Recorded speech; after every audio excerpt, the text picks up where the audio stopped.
দেশে বছরে গবাদি পশুর বাণিজ্য হয় প্রায় 20,000 কোটি টাকার, যার 40% হয় কোরবানি ঈদে। অথচ এই খাতটি প্রান্তিক চাষি ও আমদানি নির্ভর। বিশেষজ্ঞরা বলছেন, বৈজ্ঞানিক পদ্ধতিতে বাণিজ্যিকভাবে পশুপালন বাড়ানো গেলে তা দেশের অর্থনীতিতে বড় ভূমিকা রাখবে। ফয়জল সিদ্দিকের রিপোর্ট।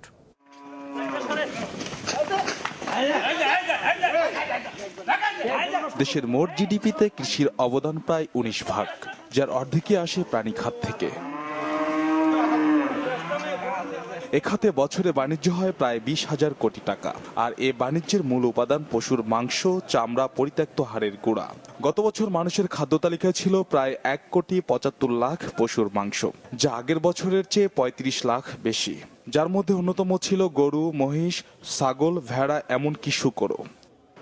তবে পশুর চাহিদা সবচেয়ে বেশি থাকে কোরবানির ঈদে। বছরের মোট চাহিদার প্রায় 40%। দেশের চামড়া শিল্পের মোট যোগানের উল্লেখযোগ্য অংশ আসে এ সময়। কিন্তু এ বিপুল সম্ভাবনাময় খাতটি এখনো ক্ষুদ্র কৃষক নির্ভর, যারা মূলত বাড়িতে একটি দুটি করে গরু ছাগল পালন করেন বাড়তি আয়ের আশায়। দারিদ্র দূরীকরণে আপনার পশুপালন খাতটা একটা গুরুত্বপূর্ণ ভূমিকা নিয়ে আসছে আর কি। গরিব ফ্যামিলিতে এখন পশুপালন ইত্যাদি বাড়ছে। বাড়ির মহিলারা অথবা শিশুরা যারা স্কুলে যায়, তারা অবসর সময়ে কিন্তু একটা দুইটা পশুর যে পরিচর্যা করা আর কি, সেটা করতে পারে আর কি।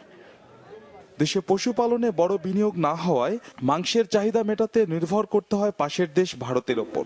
কিন্তু সে দেশ থেকে যেসব গরু আসে তার বেশিরভাগই রোগা পটকা, এমনকি বহন করে সংক্রামক রোগ ব্যাধি। আর এ কারণে কোরবানির ঈদের সময় বেড়ে যায় অ্যানথ্রাক্স, বাদলা ও খুরা রোগের প্রকোপ। 20 লক্ষ যে গরু আসে, এগুলা কিন্তু আমাদের দেশে অনেক রোগ নিয়ে আসতে পারে। তাদের যেগুলা হালে অচল, যেগুলা দুধে দেওয়া বন্ধ, যেগুলো অসুস্থ, অনেক ক্ষেত্রে আমরা দেখি 60%ই রিজেক্টেড অ্যানিমেল আসে। কোনো অবস্থাতেই যেন নতুন রোগ আমাদের দেশে ঢুকতে না পারে, এই কোরবানির সময় এটা খুব সতর্ক থাকতে হবে। আর তাই মাংসের চাহিদা মেটাতে বৈজ্ঞানিক পদ্ধতিতে পশুপালনের পরামর্শ বিশেষজ্ঞদের। চারণভূমি একেবারেই কমে গেছে বলতে গেলে আর কি, এবং পশুখাদ্যের দামও আস্তে আস্তে অনেক বেশি হয়ে গেছে আর কি। তো সেই জন্য আর কি আমাদের দেশে পার্টিকুলারলি কমার্শিয়াল ভাবে পশুপালন অতটা লাভজনক নাই আর কি। খামারিদের মেইন প্রবলেমটা, মেইন কষ্ট দেখা যায় প্রায় 70 থেকে 80% হচ্ছে ফিডের মধ্যে। কাজে ফিডটা কিভাবে ওভারকাম যায়, কাজে আমাদের সায়েন্টিস্টরাও চেষ্টা করতেছে যে এই ফিড কস্টটা ওভারকাম করার জন্য।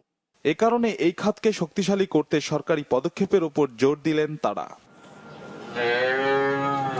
ফয়জুল সিদ্দিকী, চ্যানেল 24, ঢাকা।